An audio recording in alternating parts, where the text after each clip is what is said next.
Salvador Dalí.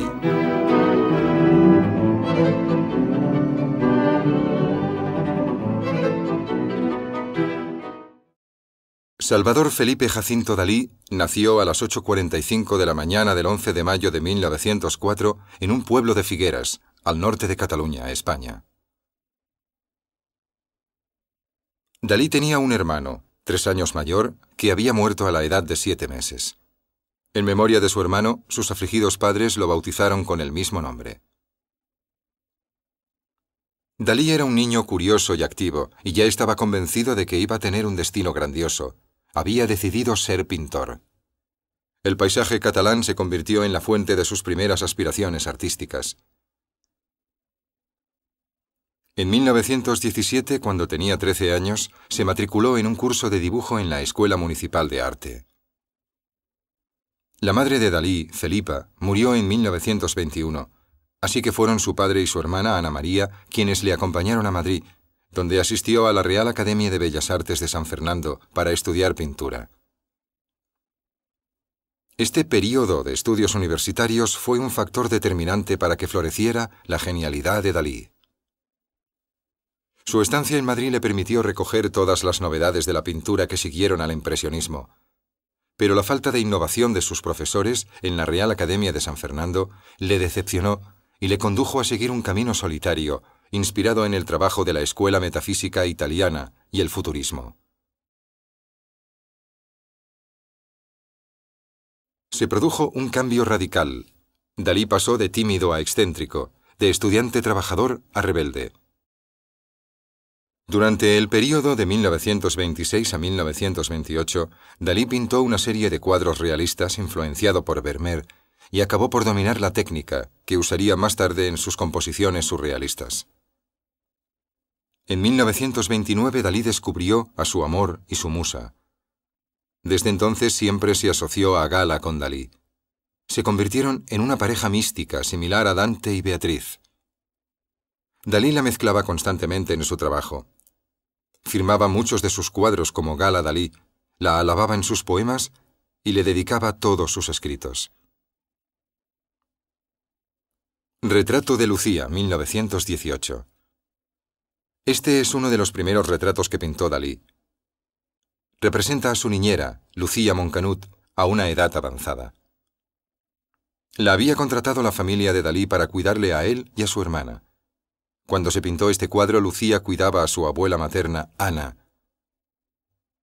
Dalí pensaba que había hecho el retrato de Lucía cuando tenía amigdalitis, y ella se inclinaba sobre él como cuando era niño y le contaba cuentos. El cuadro es un buen ejemplo del estilo impresionista de Dalí, como Viejo crepuscular y numerosos paisajes de la misma época. La maestría de su toque, la precisión con la que reflejó los ojos medio ciegos de la anciana y la riqueza del color, demuestran el buen ojo que tenía el joven pintor, incluso a los 14 años.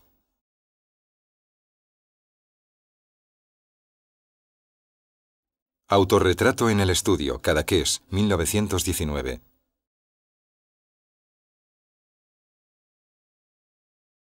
Autorretrato con el cuello de Rafael, 1920-1921. Aquí le vemos con unos 17 años, en lo más alto de la carretera que domina todo Cadaqués y conduce a la cala de Cebolla. El pueblo aparece al fondo, brillando al sol de la mañana. Detrás de Dalí vemos lo que casi es una isla, Surtell, la propiedad de los Pichot. Todo el interés de Dalí se centra en el ambiente del cuadro.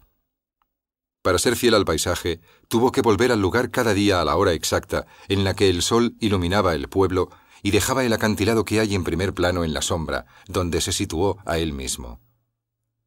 Entonces trabajaba en su propio parecido delante de un espejo, en su estudio, durante las horas más calurosas del día. Playa Llané, en Cadaqués, 1921. Aquí, el artista ha pintado la playa Llané frente a la casa de la familia durante la hora del baño. En primer plano está su familia, su tía, la tieta y su hermana Ana María, con unos amigos, los Sallera. Una de las barcas de la familia está todavía en la playa, esperando el paseo de la tarde. Este lienzo debería enmarcarse dentro de la época en la que Dalí usaba la técnica puntillista de Seurat. Vista de Cadaqués, 1921. Autorretrato, 1921. Retrato de mi padre, 1921. Retrato de mi prima hermana, 1923. Portalgué, 1924. Naturaleza muerta, 1924. Retrato del padre del artista, 1925. La imponente presencia de su padre en este retrato revela la fuerte personalidad del notario Salvador Dalí i Cusí, el padre del artista. Dalí representó magníficamente la autoridad paternal contra la que estaba destinado a rebelarse menos de 5 años después. Contaba que su padre siempre le intimidó más que ninguna otra persona. Esa sensación la transmite claramente la postura del modelo, la construcción del cuadro, la luz y la técnica neorrealista inspirada por André Degas. La exactitud del detalle de su cuadro tiene el mérito de evocarle recuerdos a Dalí sobre la época en la que pintaba el cuadro. Por ejemplo, la pipa que tiene su padre en la mano izquierda. Muchacha en la ventana, 1925. De joven, Dalí pintó numerosos retratos de su hermana Ana María, a menudo sobre cobre y muy pequeños. Muchos eran solo estudios sobre el pelo y un hombro desnudo. Este, más grande y sobre lienzo, se considera uno de los más hermosos. Salvador siempre la pintaba cerca de una ventana. En Muchacha en la ventana, Ana María posa en la habitación del primer piso de la casa paterna en Cadaqués, que Salvador usaba como estudio.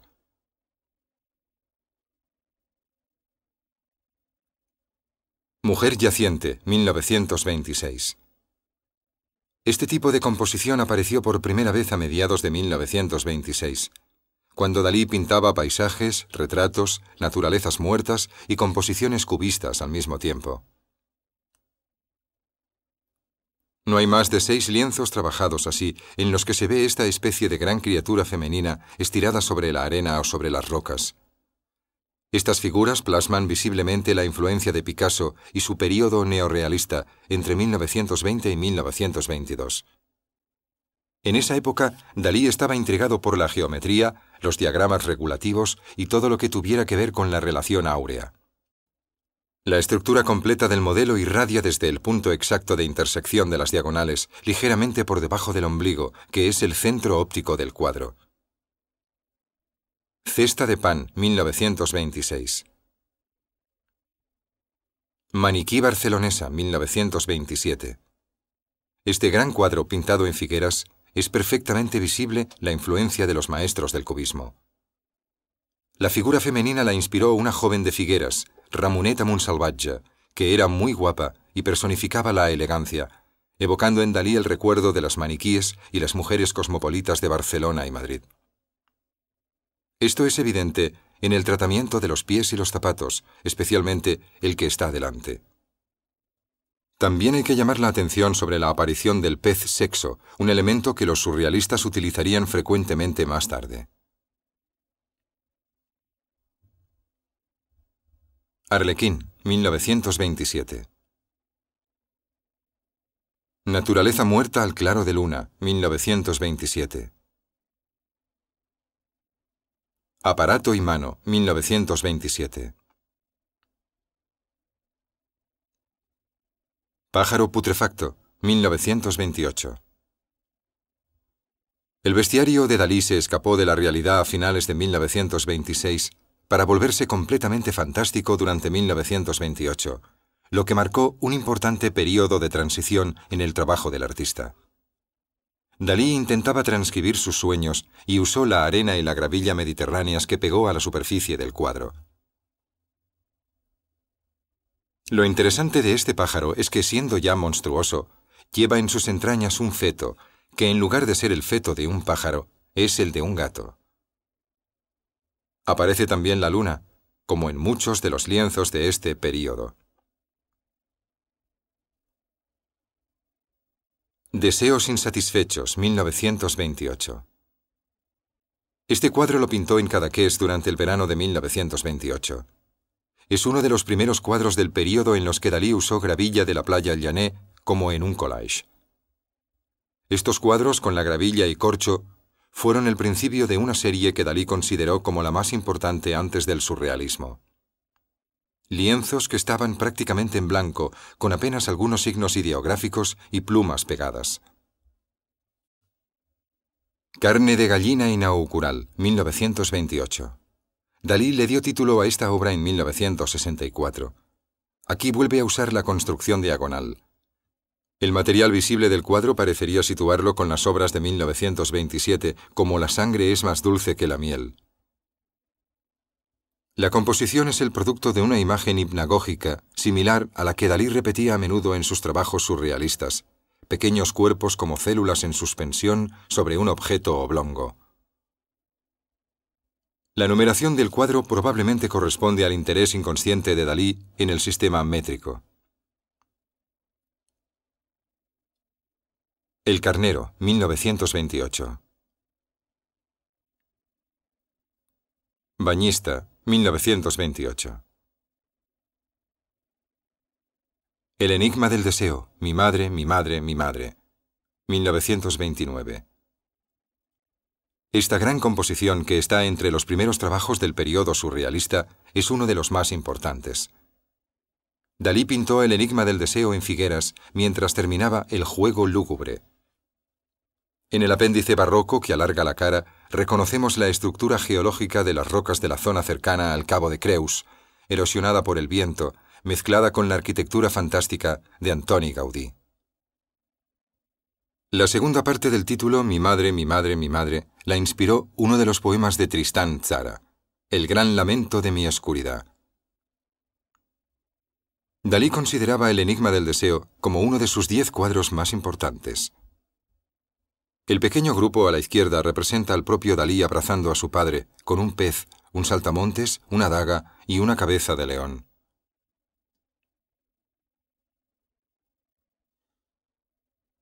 El gran masturbador, 1929. El hombre invisible, 1929. Retrato de Paul Éluard, 1929. La adecuación del deseo, 1929. Los placeres iluminados, 1929. Monumento imperial a la mujer niña, 1929. La profanación de la hostia, 1929. Durmiente, caballo, león invisibles, 1930. Este lienzo es uno de los primeros experimentos con imágenes dobles. La imagen doble puede prolongarse, siguiendo el proceso paranoico, hasta la existencia de otra idea obsesiva, que es suficiente para hacer aparecer una tercera imagen, y así sucesivamente, hasta la aparición de una serie de imágenes solo limitadas por el grado de capacidad de pensamiento paranoico. El carácter violento y erótico del grupo de feladores metamorfoseados en las patas delanteras y la cabeza del conjunto se consigue gracias a la ayuda de la ausencia de sombras densas y colores violentos y al carácter geológico de las formas. La sombra de la noche avanzada, 1931. El carácter obsesivo de esta obra lo hace evidente uno de los elementos menos importantes y que menos llama la atención del espectador: la sombra inconmensurable que se extiende por la parte de abajo del lienzo. Su poder obsesivo lo consigue el centro de roca, cuya sombra es mucho menos densa que la de la roca que hay en primer plano. La sombra en primer plano es la de un piano de cola, un instrumento que tiene un lugar predominante en muchas de las composiciones surrealistas de Dalí. La persistencia de la memoria, 1931. La vejez de Guillermo Tell, 1931. El sueño, 1931. Retratos de gala, 1931. Estos dos pequeños retratos muestran a Gala poco después de conocer a Dalí. Los pintó al óleo, con un intervalo de 1 año entre ellos. Este sobre un tablero de olivo de la vida en Port-Lligat. El otro sobre una postal con fondo iridiscente. Gala es la única inspiración de Dalí. Tiene la misma importancia que las más famosas amantes de los hombres más célebres. El arpa media delgada e invisible, 1932. Retrato de la vizcondesa Marie-Laure de Noailles, 1932. Fantasías diurnas, 1932. El hombre invisible, 1932. Memoria de la mujer niño, 1932. Gala y el Ángelus de Millet, precediendo la llegada inminente de las anamorfis cónicas, 1933. Al fondo, Gala sonriendo contempla la escena. Está vestida con una chaqueta ricamente bordada y lleva una gorra blanca con una visera amarilla verdosa transparente que entonces estaba de moda. La figura sentada frente a ella, una mano sobre la mesa, cerca de una pelota y un cubo en precario equilibrio, se reconoce fácilmente. Es Lenin. A la izquierda, el hombre indiscreto con bigote que espía tras la puerta es Maxim Gorki. Sobre su cabeza hay una langosta, un crustáceo que el pintor a menudo sitúa en lugares igualmente anacrónicos. El Ángelus, de Jean-François Millet, está pintado en el cuadro colgado sobre la pared. Relojes blandos, 1933. El enigma de Guillermo Tell, 1933. Burócrata medio atmosferocéfalo en el acto de ordeñar un arpa craneal, 1933. Yo a los 10 años cuando era niño saltamontes, 1933.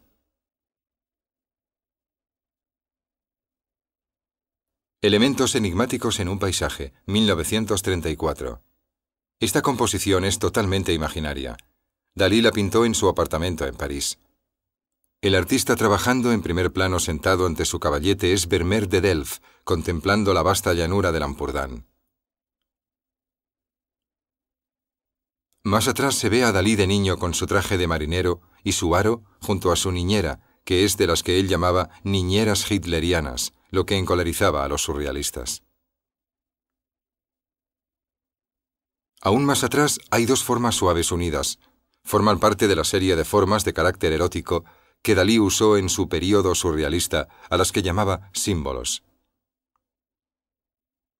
Concreciones morfológicas subcutáneas simbolizando las jerarquías. Atavismo del crepúsculo, 1933-1934. El destete del mueble nutrición, detalle, 1934. El destete del mueble nutrición, 1934.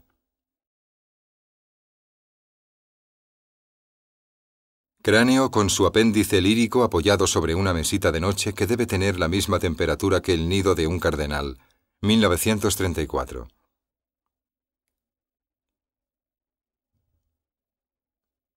El espectro del sex appeal, 1934. La maniquí de Java, 1934. Meditación sobre el arpa, 1934. La persistencia del buen tiempo, 1934. Póster surrealista, 1934. El Ángelus de Gala, 1935. Puzzle de otoño, 1935. Justicia geológica, 1936. Pintó Justicia geológica en un tablero de madera en Port-Lligat. El cuadro es una maravillosa mezcla de tierra, playa, olas marinas, viento, golfo y costa familiar. Todo ello inspirado por una visión limitada y breve de la acumulación de momentos vividos, pero con un cambio de medidas excepcional. Representa una figura paisaje estirada sobre el suelo, con los dos brazos aplastados y abiertos, situada en el paisaje de la inmensa playa de Rosas, muy obvio por una extensión de costa infinita. Las rocas del fondo deben de ser las que hay cerca de Begur, con las pequeñas islas Medas. Es el mar, pero todo se mezcla con la tierra. Mesa al sol, 1936.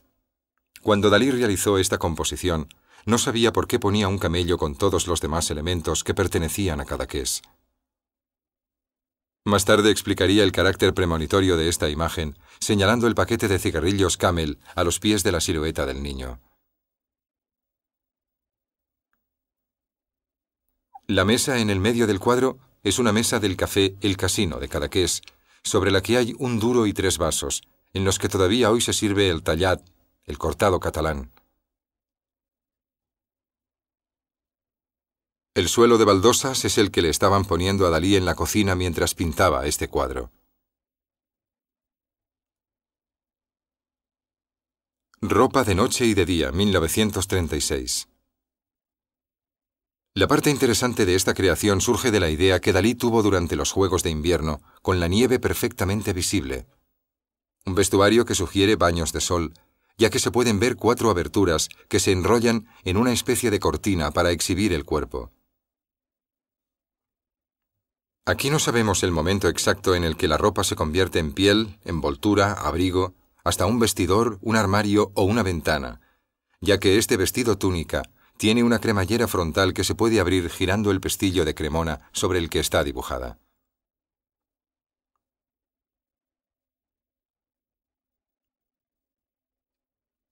El gran paranoico, 1936. Construcción blanda con judías hervidas, presagio de la guerra civil, 1936. Canibalismo otoñal, 1936. 3 jóvenes mujeres surrealistas aguantando en sus brazos la piel de una orquesta, 1936. Hombre con cabeza de hortensias azules, 1936. Eco morfológico, 1936.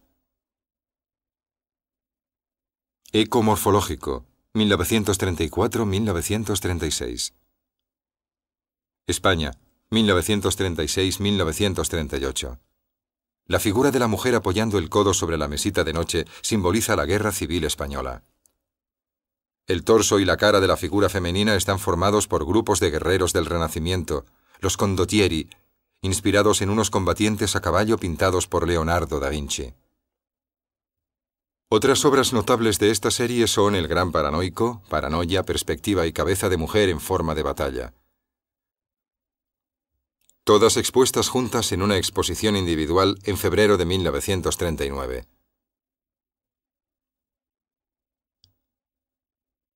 La metamorfosis de Narciso, 1937. Perspectiva, 1937. Pasillo para Thalía de Palladio, 1938. En este cuadro, que toma el nombre del arquitecto italiano Palladio, las influencias manieristas y barrocas son evidentes. Hay manierismo en las figuras de formas alargadas y barroco en las posturas, los movimientos y el tratamiento de la luz al estilo de Mañasco. Dalí adoptó las proporciones del trampantojo arquitectónico del Teatro Olímpico de Vicenza.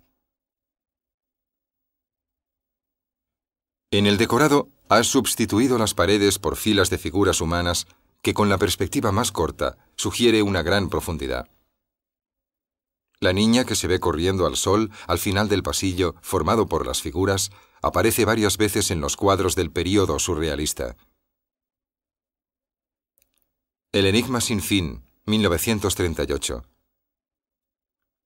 En esta composición Dalí no se siente satisfecho aplicando una doble imagen, sino que consigue acumular y aumentar simultáneamente, o una detrás de otra, según la capacidad particular del espectador, 6 temas diferentes, justificando así el título, El enigma sin fin.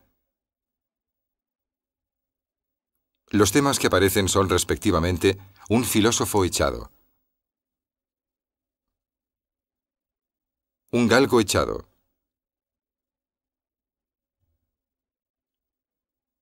una bestia mitológica,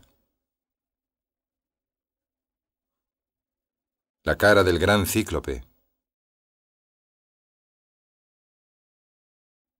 una mandolina con una composición de higos y frutas sobre una mesa, y finalmente una mujer de espaldas remendando una vela de barco. También puede verse en la esquina derecha la parte superior de la cara de Gala con un turbante sobre la cabeza, y en la parte inferior a la izquierda, en equilibrio sobre un bastón, la raspa de una sardina asada. Impresiones de África, 1938. Playa encantada con 3 gracias fluidas, 1938. Filósofo iluminado por la luz de la luna y el sol del crepúsculo, 1939.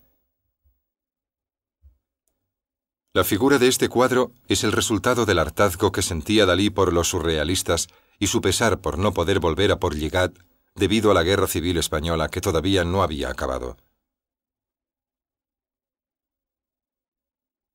El hombre echado está inspirado en todos los pescadores de Portligat.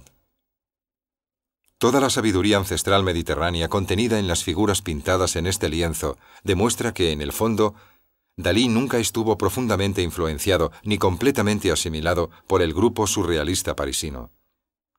Situando el cuadro en yuxtaposición con un pasaje de la vida secreta, se entiende mejor su significado. Tristán loco, 1939. 2 trozos de pan expresando el sentimiento del amor, 1940. Este hermoso bodegón que representa 3 rebanadas de pan, unas migajas y un peón de ajedrez, es un ejemplo notable de la manera en la que Dalí conseguía añadir una dimensión épica a las cosas más ordinarias. Un día, tras jugar al ajedrez con Gala, uno de los peones se quedó en mitad del modelo del bodegón de Dalí. Aquí se convierte en el centro de la composición, flanqueado por 2 rebanadas de pan. Su objetivo era recuperar la técnica perdida de los pintores del pasado, conseguir plasmar la inmovilidad del objeto preexplosivo.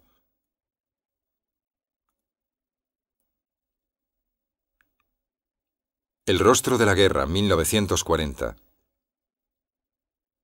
Dalí pintó este cuadro en California a finales de 1940. La cara horrible de la guerra, sus ojos llenos de muerte infinita, era más una reminiscencia de la Guerra Civil Española que de la Segunda Guerra Mundial, que en ese momento todavía no había proporcionado un cortejo de imágenes horribles capaz de impresionar a Dalí. El horror de este cuadro se ve incrementado por los tonos marrones que dominan el ambiente.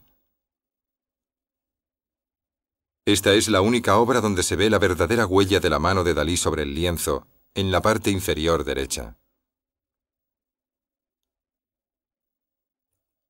Mercado de esclavos con aparición del busto invisible de Voltaire, 1940. Mercado de esclavos con aparición del busto invisible de Voltaire, detalle, 1943.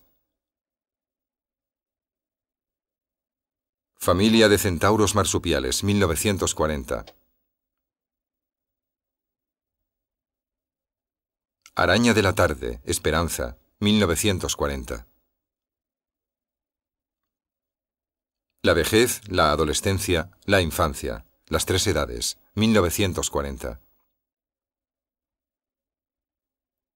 Busto invisible de Voltaire, 1941. El concepto de un bodegón delante de una estructura arquitectónica, a través de la que se ve un fragmento del paisaje, es algo que Dalí ha usado frecuentemente para aprovechar el busto de Voltaire esculpido por Houdon, que desaparece para dar paso a un grupo de gente. Esta obra la pintó en Estados Unidos después de Mercado de esclavos con busto invisible de Voltaire. La doble imagen de Dalí del busto de Voltaire, de Houdon, se ha usado muchas veces en diferentes trabajos y publicaciones para ilustrar el concepto del espacio-tiempo. Diseño de la decoración interior para una biblioteca establo, 1942. La poesía de América, 1943. Aquí la doctrina daliniana se ha aplicado con éxito a la transcripción de las imágenes obsesivas, fruto de los años de exilio que Dalí y Gala pasaron en América durante la Segunda Guerra Mundial. El dinamismo americano está representado por las dos figuras principales, futbolistas, y por el pequeño personaje posado sobre el apéndice en la espalda del de la izquierda. Tiene un balón en equilibrio sobre el dedo y simboliza la vitalidad física de los negros. En esta obra, Dalí expresa su premonición sobre las dificultades que surgirán entre ciudadanos blancos y negros tras la guerra, pintando un mapa blando de África colgado de la torre del reloj del fondo. Para él, la botella de Coca-Cola también es premonitoria. Pintó la botella con meticulosidad fotográfica casi 20 años antes de que Andy Warhol y los artistas pop estadounidenses empezasen a hacer lo mismo. Niño geopolítico observando el nacimiento del hombre nuevo, 1943. Media taza gigante suspendida con anexo inexplicable de 5 metros de largo, 1944-1945. En este paisaje, debido a los años de exilio de Dalí, el ambiente y la luz de Cadaqués se han vuelto diferentes y han sido reemplazados por una iluminación que le da un carácter abstracto y muy imaginario a la roca. La rata, que emerge del mar ante el cabo de Creus. Toda la construcción del cuadro depende del desarrollo de una rigurosa espiral logarítmica cuyo punto inicial está en el asa de la taza.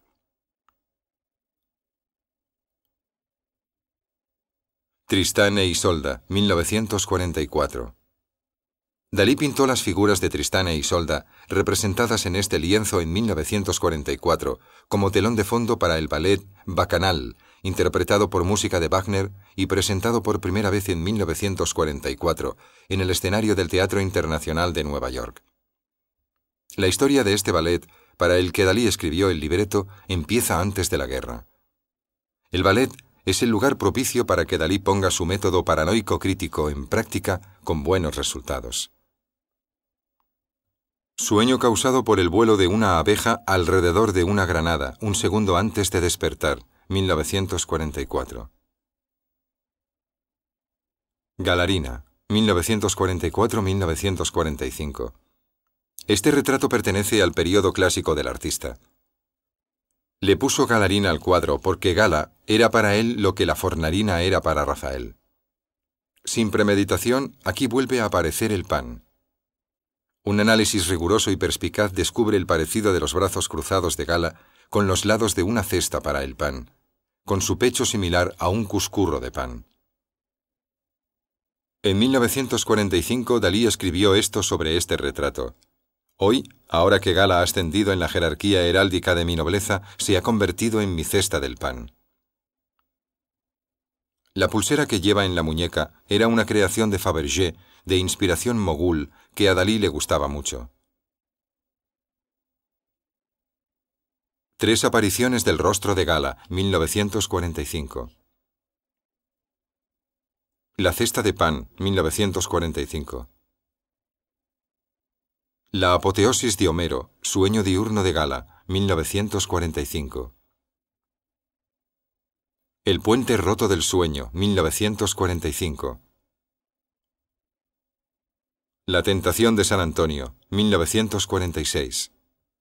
En este cuadro, la tentación se le aparece a San Antonio sucesivamente en forma de caballo en primer plano, representando la fuerza y a veces también como símbolo de la voluptuosidad y en forma de elefante que sigue al caballo, llevando sobre su lomo la copa dorada de la lujuria, en la que una mujer desnuda se mantiene en precario equilibrio sobre el frágil pedestal, una figura que enfatiza el carácter erótico de la composición.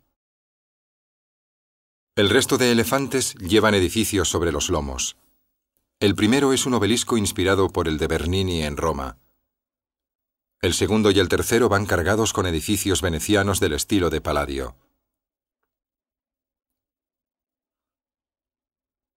Al fondo, otro elefante lleva una torre alta, no exenta de connotaciones fálicas, y en las nubes se pueden ver algunos fragmentos del Escorial, símbolo de orden temporal y espiritual.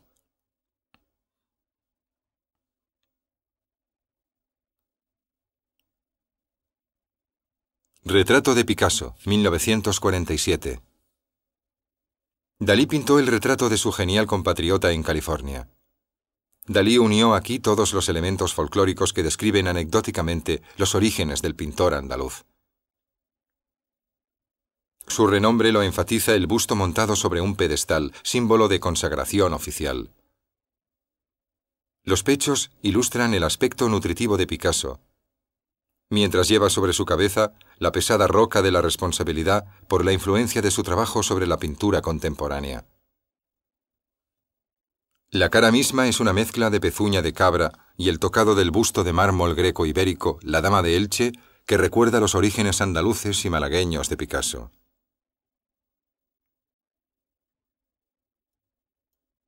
El folclore ibérico termina con un clavel, un jazmín y la guitarra.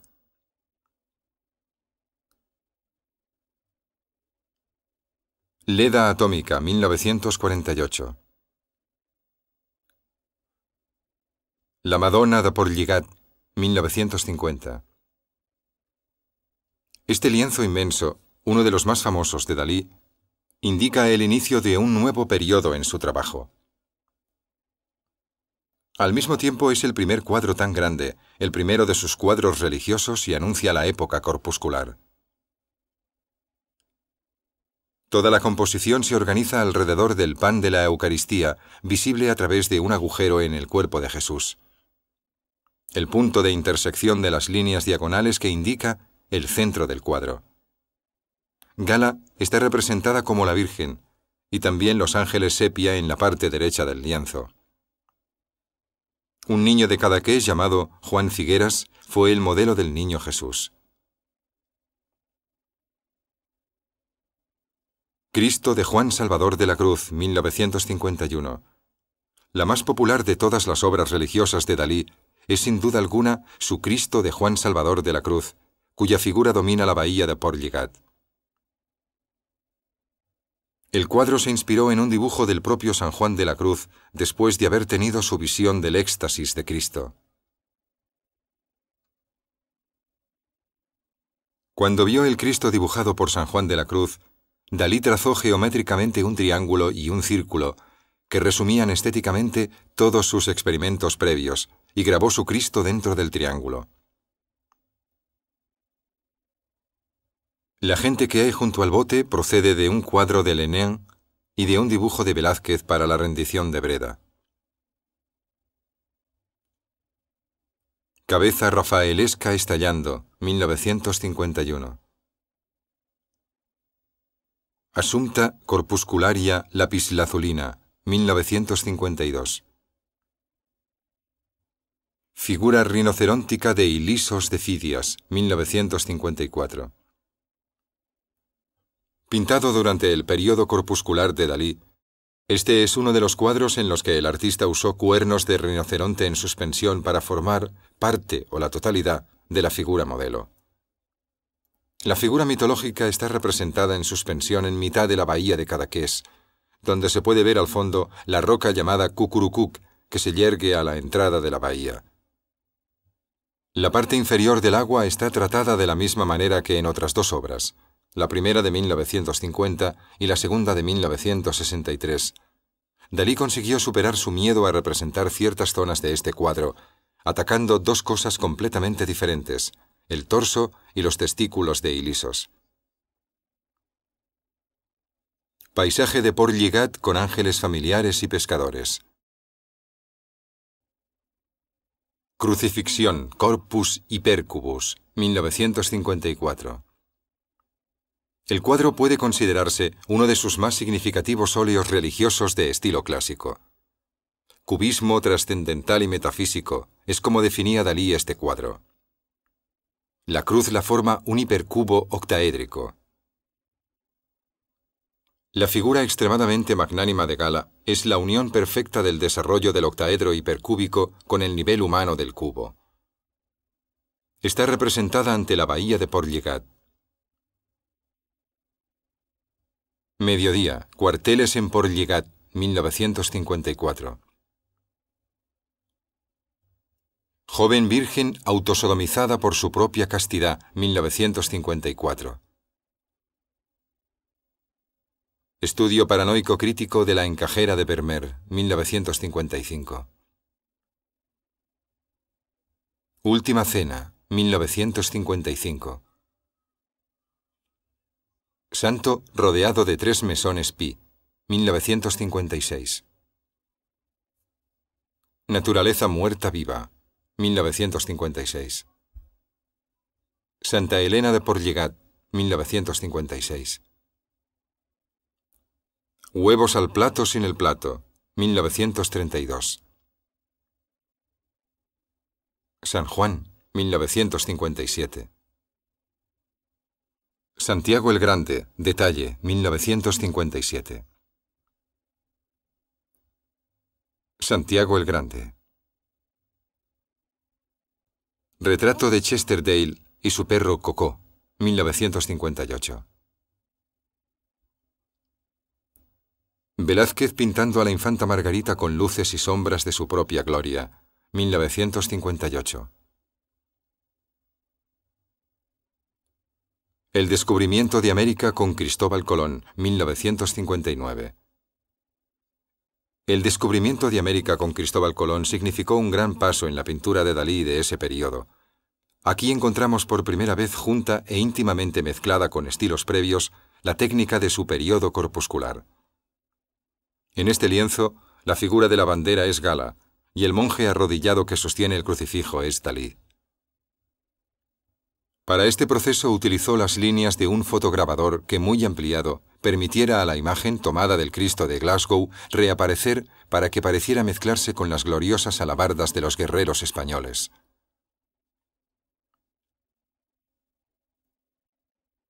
San Salvador y Antonio Gaudí peleándose por la corona de la Virgen, 1960. Cielo hiperxiológico, 1960. El Apocalipsis de San Juan, 1960.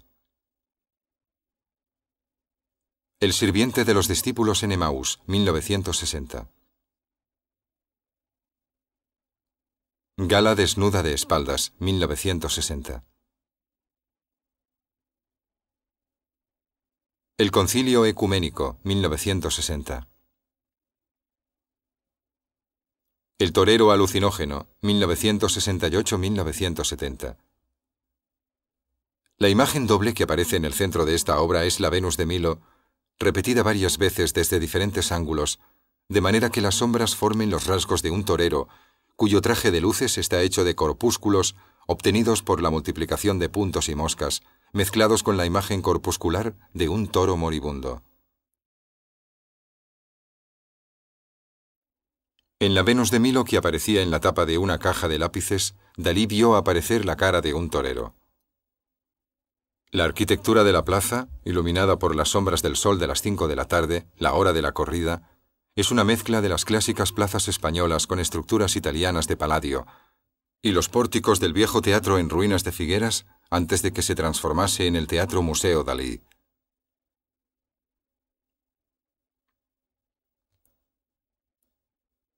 La hija del viento del oeste se casó con el viento del este, fue a verla y volvió llorando a su cama, 1972.